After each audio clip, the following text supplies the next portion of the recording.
Hello, नमस्कार, good evening. आप सभी का स्वागत है एक बार फिर से आशीष क्लासेस पर। सेशन नंबर 155 हम डिस्कस कर रहे हैं, जिसमें पहले ईडियम्स एंड फ्रेजेस। तो ईडियम्स एंड फ्रेजेस हम लोग जो डिस्कस कर चुके हैं अभी तक 170 तक, वो पिछले क्लासेस के पीडीएफ से आप प्राप्त कर सकते हैं। पीडीएफ आपको मिलेगा टेलीग्राम चैनल पर, ठीक है। और अगर नए हैं आप तो बता दूं कि टेलीग्राम चैनल का लिंक आपको या तो डिस्क्रिप्शन में मिल जाएगा, अदरवाइज आप एक काम और कर सकते हैं, आशीष क्लासेस नाम से सर्च कर सकते हैं, ठीक है। इस नाम से सर्च करिएगा टेलीग्राम चैनल, तो वहाँ पे आपको ये सारी पीडीएफ्स उपलब्ध होती हैं, जिसमें ये स्क्रीन पीडीएफ जैसा मैं पढ़ा रहा हूँ एज इट इज़, और साथ ही में आपको एक वोकैब का पीडीएफ जिसमें एग्जाम्पल सेंटेंसेस भी होते हैं, पार्ट ऑफ स्पीच मेंशन किया हुआ रहता है, हिंदी में उसका मतलब क्या है वो दे रखा होता है, सिनोनिम्स दिए हुए होते हैं, वो पीडीएफ भी आपको मिलेगा। तो ईडियम्स एंड फ्रेजेस में पहला देखो दे रखा है ब्रेक द बैंक। इसका मतलब समझ लो पहले। To cost too much money, बहुत ज्यादा पैसा, वो महंगा मतलब बहुत ज्यादा पैसा लगना कोई चीज पे, या बहुत महंगी चीज होना। तो आप कोई ऐसी चीज खरीदने निकल गए, जो दिवाली फेस्टिवल है, तो आप ऐसी कोई चीज लेने निकल गए जिसकी कीमत बहुत ज्यादा है, और आप कहेंगे कि मुझे इसके लिए तो बैंक पर डाका डालना पड़ेगा, बैंक को ही ब्रेक करना पड़ेगा, तब जाके मैं खरीद पाऊंगा। तो ये ब्रेक द बैंक है। Buying that luxury car will break the bank. तो उस लग्जरी कार को खरीदने के लिए तो बैंक तोड़ना पड़ेगा। तो बैंक मतलब बहुत महंगा होगा ये मेरे लिए। Put your heart into something, अपना हार्ट लगाना किसी चीज में। हार्ट मतलब दिल, दिल लगाना किसी चीज में मतलब किसी काम में दिल लगा रहे हो, तो पूरे मन से काम आप करोगे। तो to do something with full effort and passion, पूरे प्रयास आप लगाएंगे और पूरे जुनून और जोश से आप काम करेंगे। तो she put her heart into preparing for the exam, उस उन्होंने, या वो लड़की जो है, महिला है, उसने एग्जाम की तैयारी के लिए पूरा मन लगाया, पूरा प्रयास लगाया। Put words in someone's mouth, तो इसका मतलब होता है कि कुछ ऐसा कहना जो आप कह रहे हो कि ये बात उस व्यक्ति ने कही है जबकि उसने कही नहीं होती है, तो आप उसके मुंह में वर्ड्स डालते हो एक्चुअल में। तो उसने कुछ कहा नहीं है ऐसा, फिर भी आप ये क्लेम करते हैं कि उसने ऐसा कहा है। तो to say that someone said something he didn't, उसने जबकि कहा नहीं है, तो वो वर्ड्स जो हैं आप उसके मुंह में पुट करते हैं। तो किसी के मुंह में झूठे शब्द डालना। Don't put words in my mouth, I never said that. ठीक है, मैंने ऐसा कभी नहीं कहा, तो मेरे मुंह में ये वर्ड्स पुट मत करो। मतलब मुझसे झूठे शब्द मत कहलाओ, ये मेरा नाम लेके ये बात मत बोलो कि मैंने ऐसा कहा है। तो ये तो तीन हो गई ईडियम्स। काफी लंबी लिस्ट हो गई ये ईडियम्स की भी, और सारी इंपॉर्टेंट, और इनमें से बहुत सारी ऐसी होंगी जो आपने कभी देखी नहीं हो, ऐसी ईडियम्स भी मैंने मेंशन की हुई हैं।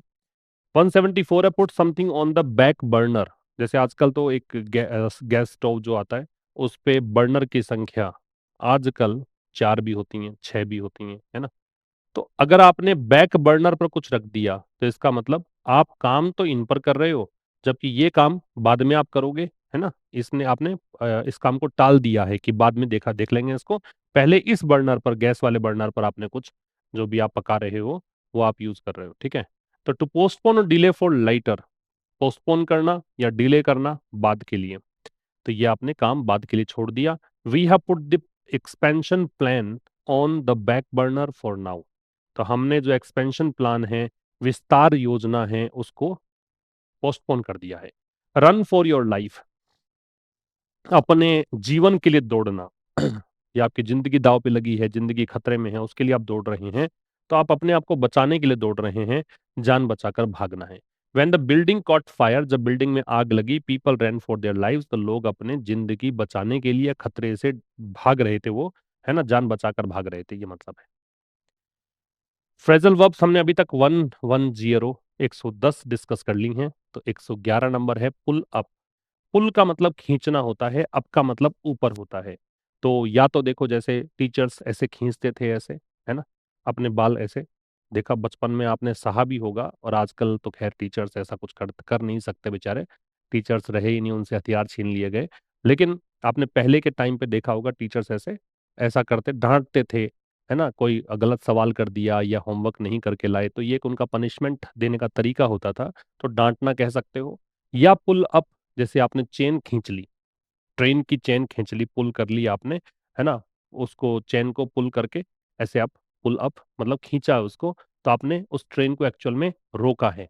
ठीक है, तो ऐसे कर लीजिए। तो वाहन रोकना भी हो सकता है, डांटना भी। याद करने का तरीका बता रहा हूँ केवल। The teacher pulled him up for being late, teacher ने उसको देरी से आने के लिए पुल अप किया, डांटा।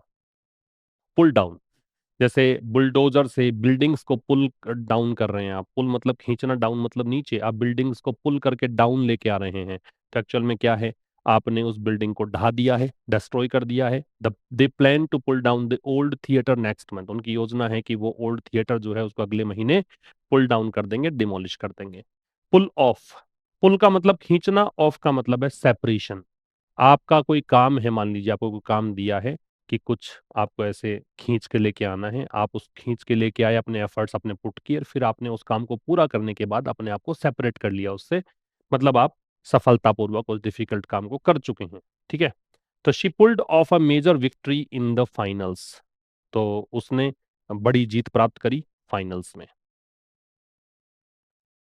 नेक्स्ट पे देखते हैं।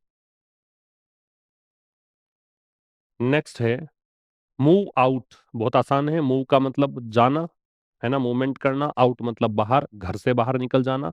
ठीक है, टू लीव वंस होम और प्लेस ऑफ रेजिडेंस, जहां भी आप रहते हो उस घर को खाली कर देना। They are moving out of the city next month, वो अगले सप्ताह जो है, अगले महीने जो है, वो सिटी से बाहर जाएंगे। मूव अलोंग विद, मूव का मतलब वही गो, जाना। अलोंग विद मतलब साथ साथ, किसी के साथ साथ चलना। किसी जो जिस स्पीड से कोई चीज चल रही है, कोई व्यक्ति चल रहा है, उसी के साथ साथ चलना, किसी चीज के साथ प्रगति करना। The project is moving along with the new timeline, project जो है वो साथ साथ चल रहा है, टाइम के अनुसार चल रहा है, ये मतलब है इसका। ये फ्रेजल वर्ब्स हुई। ये आपके फिक्स प्रेपोजिशन। तो आप एक बार खुद से कोशिश कीजिए, इसकी वीडियो को पॉज करके देखो, देखें। अब देखिएगा। The guard became suspicious, suspicious का मतलब होता है संदेहास्पद होना, डाउट होना, तो सस्पिशियस में लगता है ओ।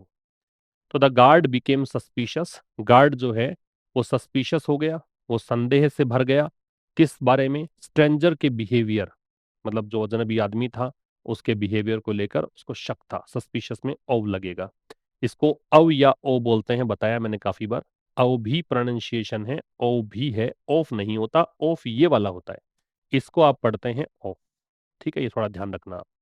She was cured dash his illness after proper treatment, मतलब ही वॉज क्योर्ड, उसका इलाज किया गया। इलाज, बीमारी का इलाज, तो क्योर के साथ में भी ओव लगता है। Milk is rich in, rich in का मतलब होता है भरपूर, किसी चीज से फुल ऑफ होना, फिल्ड विद होना। तो जो मिल्क है वो भरपूर होता है कैल्शियम और प्रोटीन से, भरा हुआ होता है। The children were engrossed, engrossed का मतलब है लीन होना, आसक्त होना, किसी चीज में इंगेज्ड होना, इन लगेगा। बच्चे जो है वो लगे हुए थे कार्टून्स देखने में। एजुकेशन कंट्रीब्यूट्स, कंट्रीब्यूट में लगता है टू, कंट्रीब्यूट का मतलब है योगदान देना, तो एजुकेशन जो है वो योगदान देता है सोशल डेवलपमेंट में, सामाजिक विकास में। क्लियर है यहाँ तक? ये आपके फिक्स प्रेपोजिशन वाला सेगमेंट। फिर ये वन वर्ड जो 50 तक हो चुके थे पिछले क्लास तक। वर्च्युओसो, वर्च्युओसो का मतलब होता है जो निपुण हो, बहुत ही कुशल हो, स्किल्ड हो, डेक्स्ट्रस हो। A person highly skilled in music, art और एनी पर्टिकुलर फील्ड, किसी पर्टिकुलर फील्ड में, आर्ट म्यूजिक किसी पर्टिकुलर फील्ड में बहुत ही निपुण अगर आप हैं तो वर्च्युओसो कहलाएंगे। मोजार्ट, सॉरी, अब Mozart was a virtuoso whose talent amaze the world, इस व्यक्ति, ये वर्च्युओसो था, है ना, और उसके टैलेंट ने दुनिया को हतप्रभ कर दिया, आश्चर्यचकित कर दिया। अक्सोरियस, क्या प्रोनाउंसिएशन है? अक्सोरियस, इसका मतलब होता है पत्नी भक्त, पत्नी से बहुत प्रेम करने वाला। He was so uxorious that he could never refuse his wife anything, वो इतना अक्सोरियस था कि वो कुछ भी मना नहीं कर सका अपनी वाइफ को। ठीक है, नेक्स्ट है 53 ब्रूड। ब्रूड जो है वो पक्षी, नवजात पक्षी होते हैं, पक्षी जिन्होंने अभी भी जन्म लिया है, उनके समूह को बोलते हैं। A group of young birds hatched at one time, ये उन पक्षियों का समूह है जो अभी अंडे से बाहर आए हैं, उनको बोलते हैं brood. The Hahn guarded her brood carefully from predator, predator मतलब शिकारी।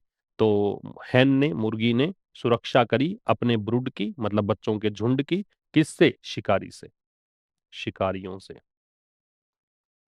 प्रीडेटर लिख लेना भाई, शिकारी है। कोई भी नया वर्ड मिले तो उसकी हैबिट ऐसी डेवलप कर लो कि जब तक मैं लिखूंगा नहीं तब तक चैन नहीं आएगा, जब तक मैं उसको रिवाइज करूंगा नहीं तब तक मजा नहीं आएगा, है ना। नेक्स्ट पे आइए। नेक्स्ट, 54 है कॉन्ग्रेगेशन। कॉन्ग्रेगेशन का मतलब होता है धार्मिक सभा या धार्मिक जमावड़ा कह सकते हो। A gathering of people specially for worship और रिलीजियस पर्पसेस। तो a large congregation gathered at the temple for prayers. एक बहुत बड़ी भीड़ इकट्ठी हुई मंदिर में प्रार्थना के लिए। फ्लोटिला जो होता है वो नौकाओं का बेड़ा या जहाजों का समूह है। छोटा एक समूह होता है जहाज का या नाव का। A small fleet of ships and और boats moving together. A flotilla of fishing boats set out मतलब यात्रा पर निकलना होता है, देखा था हमने। अर्ली इन द मॉर्निंग, तो एक छोटा समूह फिशिंग बोट्स का, है ना, मछुआरों से भरी हुई बोट जो मछली पकड़ने के लिए रवाना होते हैं, वो यात्रा उन्होंने शुरू करी, वो निकल पड़े सुबह सुबह, है ना, अर्ली इन द मॉर्निंग। तो ये हमारा हो गया वन वर्ड वाला सेगमेंट। अच्छा, एक बच्चे का कमेंट आया हुआ था स्पेलिंग एरर्स भी इंक्लूड कर लो, तो भाई स्पेलिंग एरर्स भी इंक्लूड कर लेंगे। दिवाली बाद में कुछ नया हम लोग इंक्लूड करेंगे। मैं चाह रहा हूँ एक बार ये कंटिन्यू हमारा चलता रहे सेशन। कुछ व्यवधान भी हैं, टेक्निकल चीजें होती हैं बहुत सारी, क्योंकि स्टाफ भी छुट्टी पे रहेगा, बहुत सारी चीजें हैं। फिर भी मैनेज करूंगा कि आपको ये सेशन कंटिन्यू मिले त्योहार पर भी, ठीक है। और उसके बाद हम दिवाली के बाद निश्चित रूप से आपके जो भी सजेशन होंगे वो सब इंक्लूड करेंगे। अब देखिए साहब, अपना एक पैसेज वाला सेगमेंट। तो पैसेज में पहला सेंटेंस, कुछ कीवर्ड्स याद रखिए, थोड़ा सा ध्यान रखिए क्या आपको पूछा है, उसके बाद में हम लोग इस पैसेज को सॉल्व करेंगे। Which states benefit the most from the north east monsoon. कौन से स्टेट्स हैं जो सबसे ज्यादा बेनिफिट प्राप्त करते हैं नॉर्थ ईस्ट मानसून से, उत्तरी पूर्वी मानसून से। कौन से स्टेट्स बेनिफिट प्राप्त करते हैं, ये कीवर्ड्स याद रखना। Which natural threat accompanies the north east monsoon in the Bay of Bengal. Bengal की खाड़ी में नॉर्थ ईस्ट मानसून के साथ में कौन सी प्राकृतिक खतरे मतलब साथ साथ में उत्पन्न हो जाते हैं, ये बताना है। फिर what major problem do coastal cities like Chennai face during this season. इस सीजन के दौरान, मतलब नॉर्थ ईस्ट मानसून सीजन के दौरान कौन सी मुख्य समस्या का सामना तटीय शहर जैसे चेन्नई है, समुद्र तट पे बसा हुआ शहर है, तो ये कैसे क्या फेस करते हैं, है ना। और फिर बताना है वर्ड कैलिबरेट शब्द जो है उसका क्या मतलब है, सिनोनिम बताना है। और the timely arrival of north east monsoon, तो ऑफ नॉर्थ ईस्ट मानसून जो है इसका फ्रेज कौन सी है ये बताना है, फ्रेज या क्लोज है ये बताना है। आइए एडिटोरियल स्टार्ट करते हैं। एडिटोरियल किस बारे में है, तो the editorial highlights the early arrival of the north east monsoon in the southern India. ये एडिटोरियल बताता है कि भाई नॉर्थ ईस्ट मानसून जो है उसका दक्षिणी भारत में जल्दी आगमन हो गया है, विशेष करके तमिलनाडु और आंध्र प्रदेश की ये बात कर रहा है। While it brings hope for farmers and above normal rainfall. हालांकि वाइल विरोधाभासी वाक्यों को जोड़ता है, तो ये कह रहा है यद्यपि ये जो नॉर्थ ईस्ट मानसून है वो एक आशा लेकर आता है किसानों के लिए, और अबव नॉर्मल रेनफॉल मतलब नॉर्मल से ज्यादा बारिश होगी ये बताता है। इट ऑल्सो रेजेस कंसर्न, साथ ही ये चिंताएं भी व्यक्त करता है अबाउट अर्बन फ्लडिंग, किस बारे में, कि शहर में बाढ़ आ जाती है इससे। अर्बन मतलब शहरी, फ्लडिंग मतलब बाढ़, एंड क्लाउड बर्स्ट और बादल फटते हैं, पर्टिकुलरली इन चेन्नई, विशेष करके चेन्नई में। तो चेन्नई वाले प्रश्न का आंसर तो यहीं से है कि चेन्नई जैसा शहर जो कोस्टल सिटी है उसमें क्या प्राकृतिक आपदा है, तो ये अर्बन फ्लडिंग जो है ये आपका आंसर है।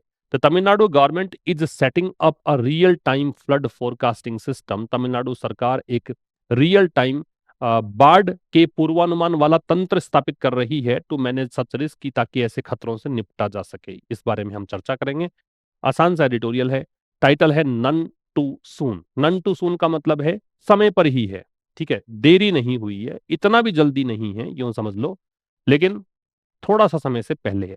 तो नन टू सून का मतलब है समय पर, जस्ट इन टाइम, समय पर, ठीक। ऑन द सेटिंग ऑफ का मतलब है शुरुआत। सेटिंग ऑफ जो है ये एक फ्रेजल वर्ब है, इसका मतलब है शुरुआत, बिगिनिंग। फ्रेजल वर्ब तो खैर नहीं कही है इसको, सेटिंग जो वर्ड है ना उसी की बात हम कर रहे हैं। ये वर्ड ही है, सेट शब्द का नाउन बना रखा है आईएनजी लगाकर। सेटिंग का मतलब है शुरुआत, तो बिगिनिंग, ऑन सेट या स्टार्ट। बोर्ड वेल का मतलब है शुभ संकेत देना, शुभ संकेत देना। इंडिकेट गुड रिजल्ट्स या ओगर वेल। पर्सपेक्टिव का मतलब है दृष्टिकोण। पर्सपेक्टिव मतलब क्या है, व्यू पॉइंट या स्टैंड पॉइंट, दृष्टिकोण। क्लियर। देखो नन टू सून का मतलब क्या हुआ, समय पर है, जस्ट इन टाइम है। On the setting of the north east monsoon किस बारे में है, नॉर्थ ईस्ट मानसून के आगमन के बारे में। यहां द डिटर्मिनर है, डिटर्मिनर के बाद नाउन है, और प्रेपोजिशन है, प्रेपोजिशन के बाद ये डिटर्मिनर है फिर से नॉर्थ ईस्ट मॉनसून, ये पूरा कंपाउंड नाउन इसको कह सकते हैं क्योंकि दोनों ही नाउन है, कंपाउंड नाउन।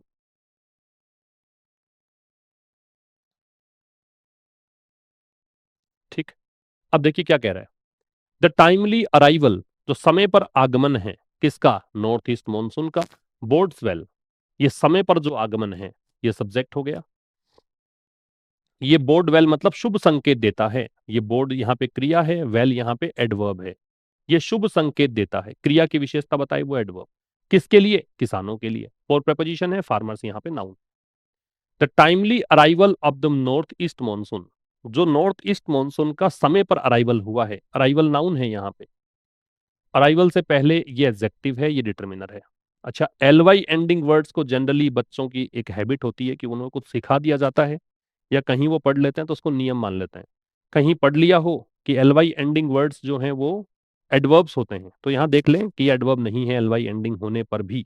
ठीक है, तो जनरली एक कॉन्सेप्ट आप दिमाग में रख सकते हो कि जब नाउन के साथ आप एलवाई जोड़ते हो तब तो हम बनाते हैं एडजेक्टिव। ठीक है, जो भी प्रोडक्ट सामने आएगा वो एडजेक्टिव होगा, और एडजेक्टिव के साथ अगर एलवाई जुड़ता है तो ये बनता है क्या, एडवर्ब। तो ये थोड़ा सा आप ध्यान रख सकते हैं, नाउन के साथ एलवाई जोड़ने पर क्या बनता है, एडजेक्टिव, एडजेक्टिव के साथ एलवाई जोड़ने पर क्या बनता है, एडवर्ब। तो टाइम शब्द जो है ना वो खुद नाउन है, एलवाई जोड़ा एडजेक्टिव बना। तो टाइमली अराइवल किसका, नॉर्थ ईस्ट मॉनसून का, विच विच रिलेटिव प्रोनाउन किसके लिए आ रहा है, नॉर्थ ईस्ट मॉनसून के लिए, जो कि बेनिफिट देता है, ये क्रिया है इसकी। Many parts of the southern peninsula, peninsula मतलब प्रायद्वीप, प्रायद्वीप मतलब वो लैंड जो कि सराउंडेड होती है वाटर से, उसको बोलते हैं प्रायद्वीप। ठीक है, जो बेनिफिट पहुंचाती है अनेक हिस्सों को, किसके अनेक हिस्सों, दक्षिणी प्रायद्वीप के, स्पेशली, स्पेशली मतलब पर्टिकुलरली, विशेष करके, विशेष करके किसके, Tamil Nadu and coastal, Tamil Nadu and the coastal and Rayalaseema, Rayalaseema regions of Andhra Pradesh, विशेष करके तमिलनाडु और जो तटीय और रायलसीमा क्षेत्र जो है आंध्र प्रदेश के, उसको has brought relief to the region, ये जो चीज है टाइमली अराइवल, इसकी वर्ब है हैज ब्रॉट, ये प्रेजेंट परफेक्ट है। ठीक है, टाइमली अराइवल सिंगुलर है इसलिए हैज लगाया, हैज के साथ थर्ड फॉर्म, ब्रिंग की थर्ड फॉर्म है, तो ये समय पर जो आगमन है वो लेकर आया है, रिलीफ मतलब राहत, रिलीफ को हम रिस्पाइट भी कह सकते हैं, हमने पिछले एडिटोरियल्स में डिस्कस किया इस वर्ड को, किसके लिए, इस क्षेत्र के लिए। द रीजन इसलिए कि पता लग गया क्षेत्र कौन सा है। गिवन, गिवन मतलब है कंसीडरिंग, ये प्रेपोजिशन है, इसका मतलब होता है इस चीज को ध्यान में रखते हुए, किसको ध्यान में रखते हुए, इट्स इंपॉर्टेंस, इसके महत्व को ध्यान में रखते हुए, from an agricultural as well as a disaster management perspective. दो तरह के नजरिए हैं, एक नजरिया है कृषि वाला नजरिया, दूसरा साथ में एज वेल एज मतलब टू, मतलब इसके साथ साथ, किस, डिजास्टर मैनेजमेंट मतलब आपदा प्रबंधन के दृष्टिकोण से। ठीक, फिर देखो, टाइमली अराइवल किसका, नॉर्थ ईस्ट मॉनसून का, बीच में इसने दिया रिलेटिव क्लॉज, ये रिलेटिव क्लॉज है, ये वो मॉनसून है जो कि बेनिफिट पहुंचाता है सदर्न पेनिनसुला के अनेक हिस्सों को, विशेष करके तमिलनाडु और coastal and Rayalaseema regions Andhra Pradesh के, ये वाले। ठीक है, यहां तक मानो तुम इसको। ठीक है, क्योंकि ये इसी का ही वर्णन आगे दे रखा है। टाइमली अराइवल की वर्ब है हैज ब्रोट, ये जो समय पर आगमन हुआ है ये इस क्षेत्र के लिए लाया है रिलीफ, किस किस को देखते हुए, इस दृष्टिकोण से, दृष्टिकोण दो हैं, एक तो एग्रीकल्चरल दृष्टिकोण है, ये भी एडजेक्टिव है, पर्सपेक्टिव का एडजेक्टिव है, एक डिजास्टर मैनेजमेंट, ये भी नाउन है, sorry, disaster management perspective, perspective तो यहाँ नाउन है ही, डिजास्टर मैनेजमेंट वैसे तो ये भी कंपाउंड नाउन है, लेकिन चूंकि इसका मॉडिफायर है कि पर्सपेक्टिव कौन सा है तो इसको भी मैं एडजेक्टिव कहूंगा, तो ये भी एडजेक्टिव है। तो एक तो एडजेक्टिव हो गया एग्रीकल्चरल, दूसरा है डिजास्टर मैनेजमेंट इस पर्सपेक्टिव से। ठीक है, वैसे तो डिजास्टर मैनेजमेंट दोनों ही कंपाउंड नाउन बना रहे हैं, लेकिन चूंकि इसका मॉडिफायर है इसलिए इसको एडजेक्टिव कहना चाहिए। क्लियर, इसका स्क्रीनशॉट आप ले सकते हैं, आगे चले। देखो, अगेंस्ट, अगेंस्ट जब एक प्रेपोजिशन है, पता है आपको, अगेंस्ट का मतलब यहां पे जो है ये है इन कंपैरिजन विद, के तुलना में, की तुलना में।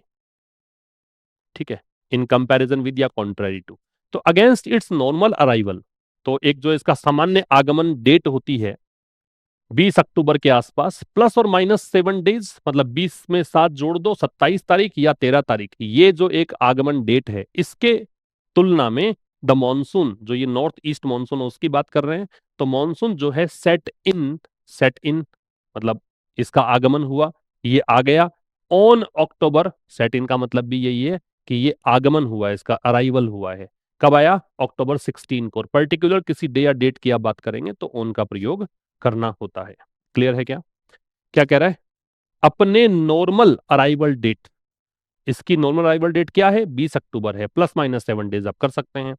इसके तुलना में मॉनसून जो है उसका आगमन हुआ है 16 अक्टूबर को। ठीक है, इसका प्रोनाउंसिएशन अक्टूबर है इंग्लिश में, अक्टूबर हिंदी में, और ऑन पर्टिकुलर डे या डेट से पहले लगता है। ये बातें हमने पिछले सेशंस में डिस्कस की हुई हैं। सो पर्टिकुलर डे या डेट, इससे पहले किसका प्रयोग? ऑन का प्रयोग। ठीक। द इंडिया मीटेरोलॉजिकल डिपार्टमेंट, ये हो गया भारतीय मौसम विभाग, हैज फोरकास्ट। फोरकास्ट देखिए, कुछ ऐसे वर्ब्स होती हैं जिसके लास्ट में कास्ट आता है, इसमें फोरकास्ट भी है, टेलीकास्ट भी है, ब्रॉडकास्ट भी है, खुद कास्ट भी है। तो इनमें वर्ब की फॉर्म्स जो है ना सेम रहती हैं, मतलब यूनिफॉर्म चलेंगी। First form, second form, third form में कोई बदलाव नहीं होता। तो फोरकास्ट, फोरकास्ट, फोरकास्ट है ना। तो ये फोरकास्ट थर्ड फॉर्म मानिए, क्योंकि हैज के साथ दे रखा है, प्रेजेंट परफेक्ट है। तो भारतीय मौसम विभाग ने पूर्वानुमान दिया है। फोरकास्ट क्या होता है? पूर्वानुमान। किसका? Above normal. अबव जो है ना वो लेवल में ऊपर के लिए आता है। तो जितना सामान्य बारिश होती है उससे ज्यादा बारिश होगी, विद मोर देन 112%। और ये कह रहा है 112% से ज्यादा। लॉन्ग पीरियड एवरेज, दीर्घकालिक जो औसत होता है इसका, ये रहेगा। ये इसने भविष्यवाणी करी है, मौसम का पूर्वानुमान। वेदर फोरकास्ट सुना होगा आपने, वहीं से फोरकास्ट लिया है। तो इंडियन मीटेरोलॉजिकल, अभी मीटेरोलॉजिकल जो है ना स्पेलिंग के दृष्टिकोण से इंपॉर्टेंट है, याद रखेंगे आप, है ना। METEORO, और लॉजिकल की स्पेलिंग तो आपको आती है, तो METEORO, ये ध्यान रखें। मीटेरोलॉजिकल डिपार्टमेंट, मौसम विभाग। तो भारतीय मौसम विभाग ने फोरकास्ट दिया है अबव नॉर्मल रेन का, किसके साथ? लॉन्ग पीरियड एवरेज बताया है 112% से ज्यादा, इसके साथ। क्लियर? इसका स्क्रीनशॉट ले सकते हैं। नेक्स्ट कह रहा है गोइंग बाई। गो बाई का मतलब होता है अकॉर्डिंग टू, के अनुसार, एज पर, के अनुसार। और विटनेस एक वर्ड इस स्लाइड में आएगा, इसका मतलब है अनुभव करना, सामना होना, सामना होना, अनुभव करना। ठीक है। तो going by the data for 1971 to 2020, 1971 से 1920 के आंकड़ों के अनुसार अगर देखें, इनके अकॉर्डिंग चलें, तो द सीजन शेयर, ये जो सीजन है नॉर्थ ईस्ट मानसून वाला, अक्टूबर 20 के लगभग जो ये मानसून आता है, इस सीजन का जो हिस्सेदारी है, शेयर है, शेयर नाउन है भाई, और ये भी नाउन है। अपोस्ट्रॉफी जो है ये जिनेटिव केस को इंगित करता है, पता होगा आपको। और जिनेटिव केस मतलब अपोस्ट्रॉफी से पहले या बाद में दोनों ही साइड्स नाउन को कनेक्ट किया जाता है, दोनों ही नाउन है। तो इस सीजन की जो शेयर है, उसकी जो हिस्सेदारी है इन द एनुअल रेनफॉल, मतलब पूरे साल जो बारिश होती है उसमें, वो 48% है तमिलनाडु। और आंध्र प्रदेश के लिए कितनी है? 30% से ज्यादा है। एक प्रश्न का उत्तर और आ रहा है, कौन से दो राज्य? तो ये दो राज्य तमिलनाडु और आंध्र प्रदेश है। ठीक है। तो कह रहा है 1971 से 2020 के आंकड़ों के अनुसार देखा जाए तो पूरे साल भर जो बारिश होती है उसका 48% बारिश इस मॉनसून से होती है तमिलनाडु में। और आंध्र प्रदेश की अगर बात करें तो पूरे साल की 30% बारिश इस सीजन से होती है। ठीक है। तो इस शेयर की जो वर्ब है वो इज है। आगे देखिए, the monsoon also witnesses, also adverb है, और इसका प्रयोग हम मैन वर्ब से पहले करते हैं, तो ये मैन वर्ब है। तो मॉनसून जो है ये सब्जेक्ट हो गया। तो the monsoon also witnesses at least 3 cyclonic disturbances, इस मॉनसून का सामना होता है, या फिर इस मॉनसून में ये भी चीज एक्सपीरियंस की जाती है क्या?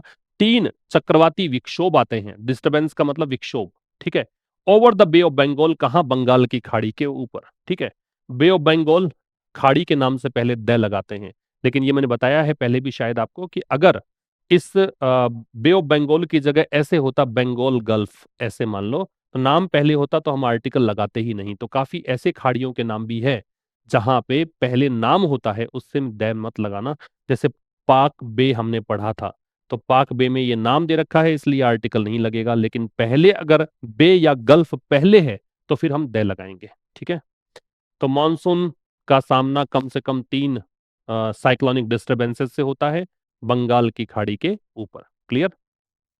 तो ये भी है, कौन सी आपदा आती है? तो ये साइक्लोनिक डिस्टरबेंसेस आते हैं, ये भी आपका आंसर आएगा वहां पे। There is also the added factor. Added factor का मतलब है एडिशनल फैक्टर। ठीक है। एक और अतिरिक्त जो कारक है, क्लाउड बर्स्ट का मतलब है बादल का फटना। तो देयर, देयर यहाँ पे एडवर्ब है, देयर कहीं पर भी हो, इसकी वर्ड कैटेगरी तो आंख बंद करके ही आप मेंशन कर सकते हो कि एडवर्ब है। अच्छा, देयर एडवर्ब के रूप में whenever it commences any sentence then we have to follow inversion, means verb should be placed before subject. ठीक है। तो देयर एडवर्ब है, इन्वर्जन फॉलो करवाएगा, तो ये जो क्रिया है ये किसके पहले लग रही है, ये इसके अकॉर्डिंग लग रही है। और ऑल्सो जो है ये फिर से एडवर्ब और कहां लगेगा, लिंकिंग वर्ब के बाद लगेगा, is am are was were के बाद लगेगा। ठीक है। तो there is also the added factor, तो एक और अतिरिक्त कारक है किसका, क्लाउड बर्स्ट का। विच आर, अभी विच किसके लिए आ रहा है, रिलेटिव प्रोनाउन है क्लाउड बर्स्ट के लिए, ये बादलों का जो फटना है ये वर्ब होगी इसकी। मोर फ्रिक्वेंट नाउ, आजकल ज्यादा होते हैं, इनकी आवृत्ति बढ़ गई है। According to an institute, Indian Institute of Tropical Meteorology study, किसके अकॉर्डिंग है, ये एक भारतीय संस्थान है, उष्ण कटिबंधीय मौसम का अध्ययन करने वाला संस्थान है। ट्रॉपिकल होता है उष्ण कटिबंध, उष्ण कटिबंधीय मौसम का अध्ययन करने वाला संस्थान है, उसके अकॉर्डिंग ये बात समझ में आती है कि एक और फैक्टर है, एक तो बता दिया डिस्टर्बेंसेज आएंगे, ठीक है, और एक ये भी है कि बादलों का फटना भी आजकल ज्यादा फ्रिक्वेंट हो गया है। कॉन्सिक्वेंटली, कॉन्सिक्वेंटली का मतलब होता है परिणाम स्वरूप, ये तो हो गया अतिरिक्त कारक। एडेड फैक्टर का मतलब क्या है, अतिरिक्त कारक, और कॉन्सिक्वेंटली का मतलब है परिणाम स्वरूप या इसीलिए। ठीक है। और ड्रेड का मतलब है डर या भय, फियर, एप्रीहेंशन। तो कह रहा है कि भाई कॉन्सिक्वेंटली इसी के परिणाम स्वरूप या इसीलिए कोस्टल स्टेट्स, जो भी राज्य समुद्र तट पर हैं, ये सब्जेक्ट हो गया, जिसमें स्टेट्स नाउन है, कोस्टल एडजेक्टिव है। जिन वर्ड्स के एंड में एल आता है वो जनरली एडजेक्टिव होते हैं, तो कोस्टल एडजेक्टिव है। तो इसके परिणाम स्वरूप या इसीलिए जो समुद्र तट पर बसे जो राज्य हैं उनका सामना होता है, ये वर्ब है। अर्बन फ्लडिंग मतलब शहरी बाढ़ से, अर्बन फ्लडिंग। ठीक है। With residents of Chennai living in dread of it, क्योंकि जो चेन्नई के नागरिक हैं, रेजिडेंट्स हैं, वो इसके डर में रहते हैं, है ना, उनको डर रहता है, इस डर में ही वो जीते हैं। Going by their experience, go by का मतलब अकॉर्डिंग टू, किसके अकॉर्डिंग, क्यों डर है उनको, क्योंकि उनका अनुभव ऐसा रहा है पिछले 10 सालों का, इन अनुभव के आधार पर वो डरे रहते हैं। ठीक है। ज्यादा कुछ खास है नहीं इसमें बताने को। और एक है keeping this in mind, keep this in mind, keep in mind का मतलब होता है ध्यान में रखते हुए, ध्यान में रखना, कीप इन माइंड। ठीक है। Considering, taking into account. Put in place का मतलब है स्थापित करना, लागू करना, स्थापित करना भी कहा जा सकता है और लागू करना भी कहा जा सकता है। और कैलिब्रेट जो है इसका मतलब है या तो नियंत्रित करना है, नियंत्रित करना, और एक इसका मापना भी होता है, कैलिब्रेट का मेजर भी होता है, मेजर करना, एनालाइज करना, मापन करना, ये भी इसका मतलब है। ठीक है। देखिए, कीपिंग दिस इन माइंड, इस बात को ध्यान में रखते हुए, कीपिंग प्रेजेंट पार्टिसिपल है, आईएनजी शुरू में दिया है इसने, तो इस बात को ध्यान में रखते हुए, ये तो एक अलग फ्रेज हो गई। द तमिलनाडु गवर्नमेंट, जो तमिलनाडु सरकार है, सब्जेक्ट हो गया। इज पुटिंग, ये प्रेजेंट कंटिन्यूअस दे रखा है, इज पुटिंग इन प्लेस मतलब ये लागू कर रही है। इसी बात को ध्यान में रखते हुए तमिलनाडु सरकार लागू कर रही है क्या, एक real time flood forecasting system, मतलब बिल्कुल एग्जैक्ट टाइम पे लाइव उनको बताए, पता लग जाएगा कि बाढ़ आ सकती है, इसके पूर्वानुमान बताने वाला एक सिस्टम लगा रही है चेन्नई के लिए। और किस लिए लगा रही है, कैलिब्रेट करने के लिए। और ये देखो किस लिए मैंने कहा, तो ये बता रहा है पर्पस, और ये मुख्य काम होता है इन्फिनेटिव का। इन्फिनेटिव का फंक्शन ही ये है कि ये बताता है पर्पस, उद्देश्य। और इन्फिनेटिव का शेप कैसा है, टू प्लस बेस फॉर्म, ये इसका शेप है। ठीक है। तो ये कह रहा है कि भाई तमिलनाडु सरकार जो है वो लगा रही है real time flood forecasting system Chennai के लिए। किससे लगा रही है, एक्सेस वाटर डिस्चार्ज को कैलिब्रेट करने के लिए। जो ज्यादा पानी डिस्चार्ज होगा, जो ज्यादा पानी बहेगा, उसको मापने और उसको नियंत्रित करने के लिए, फ्रॉम द रिजर्वा, रिजर्वा का मतलब होता है जलाशय, है ना, भी पहले तो बारिश होगी, पानी जलाशय में चला जाएगा, और फिर वो फुल हो गए, है ना, कैपेसिटी तक, तो फिर ओवरफ्लो करेगा, तो उसको, इस एक्सेस वाटर डिस्चार्ज जो है ना, उसको नियंत्रित करने के लिए, मापने के लिए, रिजर्वा का मतलब है स्टोरेज प्लेस। ठीक है। वाटर बॉडीज कह सकते हो इसको, क्या कह सकते हो आप, water bodies. In and around the city, शहर में भी और शहर के इर्द गिर्द भी। अराउंडिंग, अराउंड क्या होता है, सराउंडिंग, इसका मतलब है सराउंडिंग, ये प्रेपोजिशन है। आगे कह रहे हैं इन एडिशन, इन एडिशन का मतलब है बिसाइड्स, इसके अलावा। क्या मतलब है? इसके अलावा। द अथॉरिटीज, जो अधिकारी लोग हैं, as in other southern states, जैसे कि अन्य राज्यों में है, दक्षिणी राज्यों में है, उनके अनुसार आर प्रिपेयरिंग, ये वर्ब हो गई, ये helping verb, main verb, present continuous tense. तो कह रहा है कि इसके अलावा अन्य जो दक्षिणी राज्य हैं, उन्हीं के जैसे जो अधिकारी लोग हैं वो तैयारी कर रहे हैं ऑफिशियल मशीनरी की। मतलब वो अपने लोग लगाएंगे या ऑफिशियल एक तंत्र सेटअप करेंगे। किस लिए? किसी भी तरह की सिचुएशन को हैंडल करने के लिए। और मैंने बताया था पिछले सेशन में शायद कि एनी का प्रयोग आप अफर्मेटिव सेंटेंस में कर सकते हो, जो आपको ये बताना हो किसी भी, कहीं भी, है ना, सारे ऑप्शंस ओपन हो, तो अफर्मेटिव सेंटेंसेस में भी एनी आ सकता है। अदरवाइज जनरली एनी का प्रयोग हम नेगेटिव या इंट्रोगेटिव सेंटेंस में करते हैं। ये हो गया अभी आज का एडिटोरियल अपना। अब आइए आप इस मैच द कॉलम एक्सरसाइज पर कोशिश कीजिए। कैलिब्रेट क्या है? कैलिब्रेट का मतलब टू एडजस्ट और रेगुलेट, यही है। बी। अच्छा, मैंने इस सीक्वेंस ही ऐसा कैसा लगा दिया क्या? चलो भाई, मैंने आंसर दे ही दिया शायद इसके, हाँ दे दिए मैंने आंसर। ड्रेड का मतलब है फियर और ग्रेट एप्रीहेंशन, डर। रिजर्वा का मतलब है लार्ज नेचुरल, ये जलाशय। तो ये क्या है? डी। फ्रिक्वेंट का मतलब बार बार, रिपीटेड और हैपनिंग। और फोरकास्ट का मतलब पूर्वानुमान, तो ई। ये सारे आंसर मैंने दे ही दिए हैं, माफी चाहता हूं इसके लिए। अब आइए आप पैसेज पर। पैसेज के 3 क्वेश्चंस आपको यही करने हैं, 2 क्वेश्चंस कमेंट बॉक्स में बताने हैं। पहला प्रश्न क्या है? Which states benefit the most from the north east monsoon? कौन से स्टेट्स? तो तमिलनाडु और आंध्र प्रदेश, ये आंसर आएगा। विच नेचुरल थ्रेट अकम्पनीज? कौन सी नेचुरल थ्रेट आती है? तो साइक्लोनिक डिस्टर्बेंसेस, इनमें से तो यही है, बाकी तो क्लाउड बर्स्ट था। ठीक है। और फिर तीसरा पूछा है what major problem do coastal cities like Chennai? तो अर्बन फ्लडिंग यहाँ पे आंसर आएगा आपका। ठीक है। तो ये 3 क्वेश्चंस के आंसर तो आपको आ ही गए हैं। बचे हुए 2 क्वेश्चंस जिसका आप एक बार स्क्रीनशॉट ले लें ताकि आप उसको अच्छे से पढ़ के कर सकें। ये 2 क्वेश्चंस आपके। कैलिब्रेट शब्द का मतलब बताना है, ए बी सी डी में से क्या होगा। और 5 नंबर में जो of the north east monsoon है, ये क्या चीज है? ये फ्रेज है या क्लोज है? पहले ये तय करो, फिर अगर फ्रेज है तो कौन सी फ्रेज है, क्लोज है तो फिर एक ही ऑप्शन आपको दे रखा है। ठीक है जी। ये कमेंट बॉक्स में जाके आंसर दीजिएगा। ये सेशन नंबर 155 था। मुलाकात होगी कल एक नए सेशन के साथ। तब तक के लिए नमस्कार। Thank you very much.